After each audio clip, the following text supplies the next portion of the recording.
जी। अब वायर्स की बात हो रही है।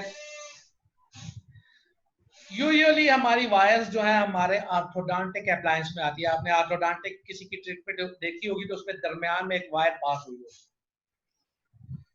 ठीक है जी।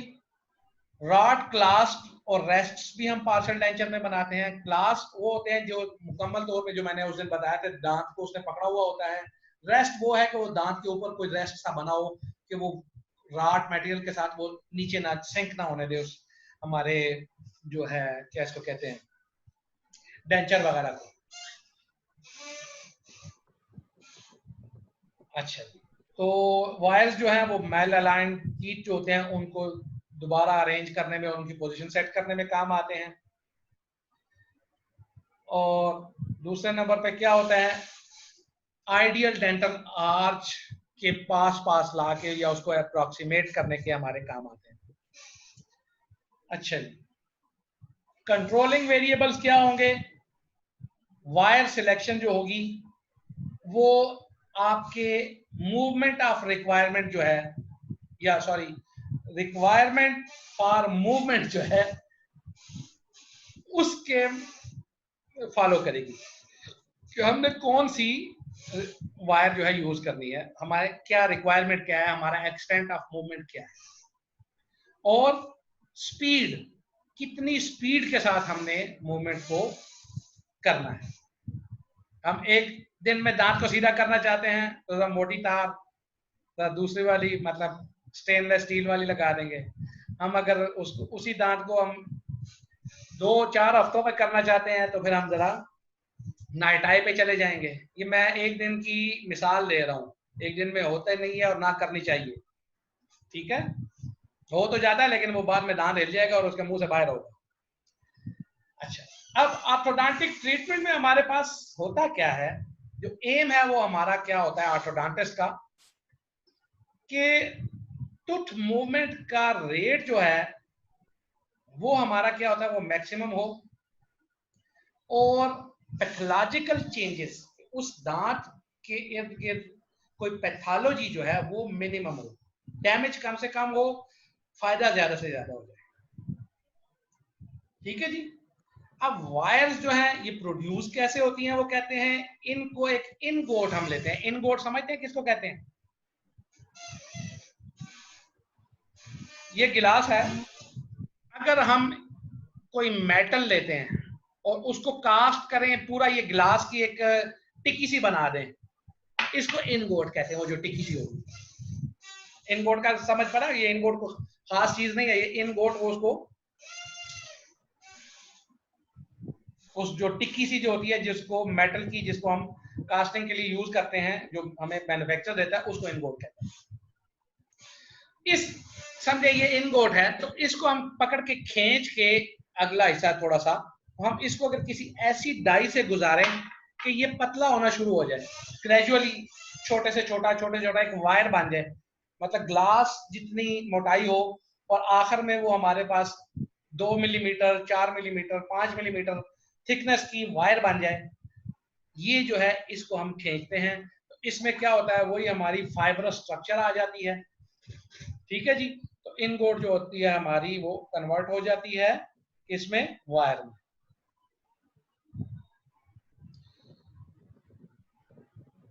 ये वकास साहब कहते हैं जी मेरा इंटरनेट बार बार डिस्कनेक्ट हो रहा है।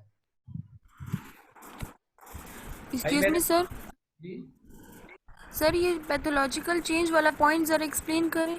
पैथोलॉजिकल चेंज बेटा इस तरह से, आप दांत को टेढ़ा है ना, हम उसको सीधा करना चाह रहे हैं तो हम उसके ऊपर कोई वायर लगाते हैं, तो वायर लगा के हम उसको सीधा करना चाह रहे हैं। अगर हम बहुत ही ज्यादा जोर दे दें उधर तो होगा क्या, ऊपर से वो दांत गलना शुरू हो जाएगा या ऊपर वो हड्डी को गला देगा। पैथोलॉजिकली उसके अंदर पैथोलॉजी मतलब होता है बीमारी, तो वो दांत बीमार हो जाएगा। या वैसे ही आप किसी दिन मैं अखरोट तोड़ के देखें तो आपका दांत जो है ज्यादा जोर खा जाए तो ऊपर दर्द शुरू हो जाता है। तो सेम वही वायर के साथ भी हमने अगर किसी दांत को सीधा करना है तो अगर हम ज्यादा जोर दे देंगे तो उसमें पैथोलॉजिकल चेंजेस आ जाएंगे। तो हमारा एम एज अ ऑर्थोडोंटिस्ट ये होता है कि टूथ मूवमेंट तो हमारे पास ज्यादा हो लेकिन पैथोलॉजिकल चेंज हमारे पास मिनिमम हो। होगी तो सही, कुछ ना कुछ पैथोलॉजी तो आएगी लेकिन मिनिमम होनी चाहिए। और अगर फिजियोलॉजिकल कंडीशंस में रहे तो बहुत अच्छी रहेगी। ठीक है जी। Yes, तो अब sir. इसमें हम सर्कुलर, ओवाइड, स्क्वायर कोई भी वायर हम बनाना चाहें तो हम इन गोड से उसको खींच के ड्रॉ करके डाइस से उसको छोटे से छोटे उसमें ले आएंगे। तो उससे क्या होगा, वो जो ग्रेन स्ट्रक्चर हमारा फाइब्रस होता जाएगा और वायर बनती जाएगी। अब रिक्वायरमेंट्स वायर की क्या हो सकती है हमारे पास जी? स्प्रिंजीनेस हो सकती है या स्प्रिंगीनेस हो सकती है। स्प्रिंगीनेस क्या है? लाजिम बात है, एक हमारा नॉर्मल स्ट्रक्चर है और फाइब्रस में जब आएगा तो उसके अंदर एक स्प्रिंग टाइप की क्वालिटी पैदा हो जाएगी। वायर को आप देखें, आप उसको हल्का सा बेंड करें वो वापस अपनी जगह पर चली जाती है, तो ये स्प्रिंगीनेस हो जाएगी। जी जी यस, आ जाइए आज। हाँ हाँ ले जाइए जी, थैंक यू। गिलास ले जाओ अगर किसी का हो रहा हो तो। और ये जो मेरा नेट जो है ये रेड होने जा रहा है। चलो जी, अच्छा जी।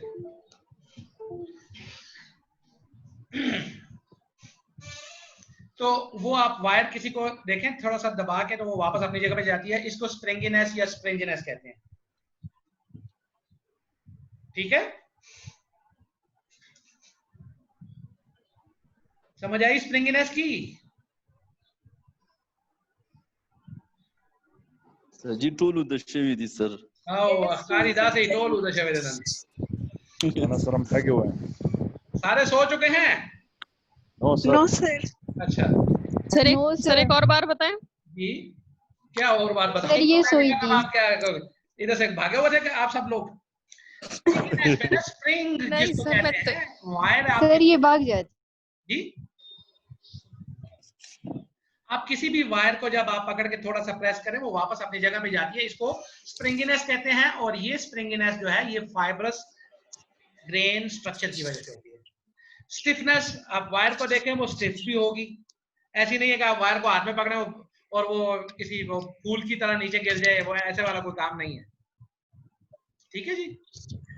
Ability to be bent without fracturing, ये वही डक्टिलिटी जिसको कहते हैं। कोरोजन रेजिस्टेंस होनी चाहिए।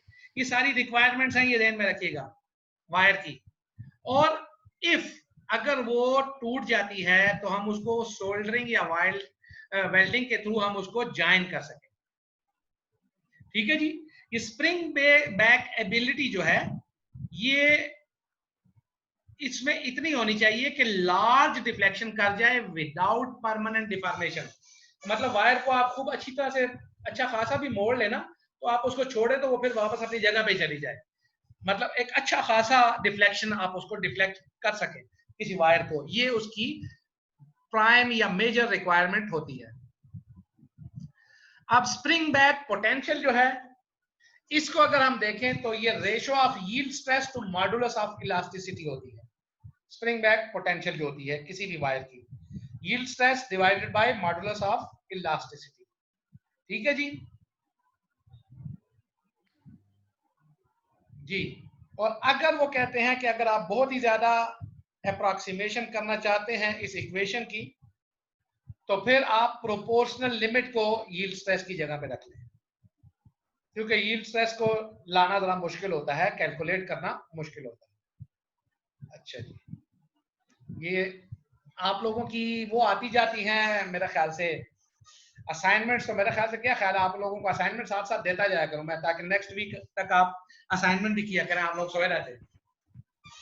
Yes sir. नहीं सर, नहीं सर, नहीं सर, नहीं नहीं। अभी आपके एग्जाम सितंबर किसी कॉलेज खोलेंगे ना तो असाइनमेंट कर लेंगे। यस सर, फिर सब कुछ कर लेंगे। आप यहाँ पे अभी फारग बैठे हुए नहीं कर सकते हैं, तो सर हमको दे दें। कॉलेज खोलेंगे ना कर लेंगे। सर दे दे असाइनमेंट दे दे। हम स्टडी कर रहे हैं एग्जाम के लिए। अभी हमारे 2-3 टेस्ट आ रहे हैं। रिक्वायरमेंट्स को देखें जी। रिक्वायरमेंट्स में should have a value of stiffness. फिर दोबारा to apply a suitable force for tooth movement for orthodontics, वही पुरानी बात। तो ये हमारी जो होती है अपनी, जिसको कहते हैं जितना हमारी रिक्वायरमेंट होगी उस हिसाब से हम चलेंगे। Rapid movements with stiff wires and vice versa. Stiff wire में रैपिड मूवमेंट होगी, और जितनी जैसे मैंने आपको बताया है कि वायर हमारी स्टिफ नहीं होगी, फ्लेक्सिबल होगी, उसमें क्या होगा, मूवमेंट उतनी रैपिड नहीं होगी।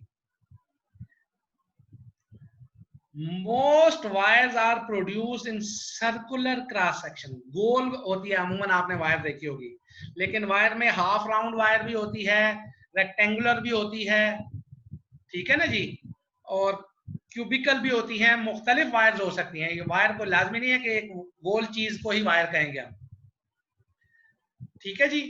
अब ये है आप लोगों की जो है ना असाइनमेंट, कि stiffness depend on thickness of fourth power of the radius,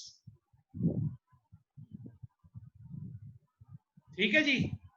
ये दुआ जावेद आना चाह रही है, क्या करें इसको? ये सर बारी आप ठीक है इसको सर। खुद पूछ रहे हैं, नहीं सर आप अलाउ करें, लेकिन आप खुद पूछ रहे हैं। चलिए अब यूं ही आए तो मुझे बता दीजिएगा, फिर हम इसे पूछते हैं, ठीक है जी। Fourth power of the radius आप लोगों की असाइनमेंट है कि stiffness depend on thickness of fourth power of the radius. अच्छा जी, ओके सर। अब एविडेंस बेस्ड प्रैक्टिस में क्या होता है, लगता है आ गई है, खड़खड़ जो शुरू हो रही है।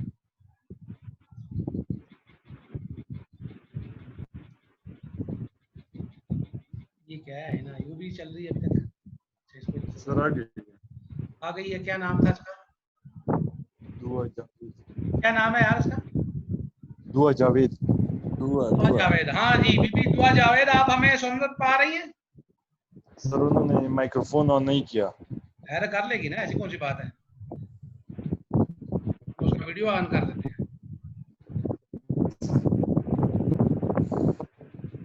जी बीबी दुआ जावेद।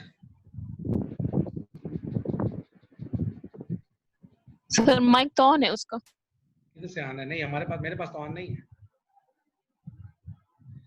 सर मेरे पास तो ऑन आ रहा है इसका माइक। बस फिर आपके लिए उसने खोला होगा, हमारे लिए उसने बंद किया होगा। उमर आप पूछ लो। हाँ दुआ जावेद, सर को जवाब नहीं दे रही तो मुझे क्या जवाब देगी? अरे मैं पूछ रहा हूँ। दुआ जावेद बीबी, आपको एक बात बता दें, आपका KMU का नंबर, आपका ईटा का नंबर, आपके वालिद साहब का नाम और फोन नंबर भी हमारे पास है, ऐसा कोई मसला नहीं है। आप किस बात से जवाब नहीं दे रही हैं, और पूरी डिटेल हमारे पास है। आपका माइक क्यों ऑफ जा रहा है, आप हमें जवाब क्यों नहीं दे रही हैं, इसके बारे में अगर आप बताती हैं तो ठीक है। और आपको ये भी बता दें कि आप मर्दान से हैं, तो और अगर आप सर आप उसे डरा रहे हैं। सर आप मैं डरा नहीं रहा हूँ, उसको बता रहा हूँ। सर अगर नहीं बताते नाम सर बस एब्सेंट कर देंगे। एब्सेंट को सर एब्सेंट ने द पेड़ो तो हुआ है सर, उसको माइक ऑन चली गई है मेरा ख्याल से। ये सर खफा हो गई। वो तो चली गई सर ये कोई आउटसाइडर है। ये एक और उम्र तो चली गई सर, ये दोनों मैं ही हूँ। अच्छा सर खफा दिख रहा सर। सर आप पढ़ाए ना सर, फोन में चार्ज भी कम है। बेटा क्या करूं, ये आप लोगों की प्रॉब्लम्स हैं। चलें अच्छा जी, एविडेंस बेस्ड प्रैक्टिस में क्या होता है जी, थिकनेस अगर हम इंक्रीज करते हैं वायर की 0.6 से 0.7 मिलीमीटर में, तो उसकी जो स्टिफनेस होगी वो 1.86 टाइम्स ज्यादा हो जाएगी, ठीक है। सिर्फ 0.1 हमने थिकनेस इंक्रीज की है, और इधर जो उसकी स्टिफनेस है वो 1.86% ज्यादा हो गई। तो अब क्या होता है, ट्रीटमेंट स्ट्रेटेजी जो होती है वो ये होती है हमारी, कि हमने इनिशियली यूज करना है स्टिफ वायर को,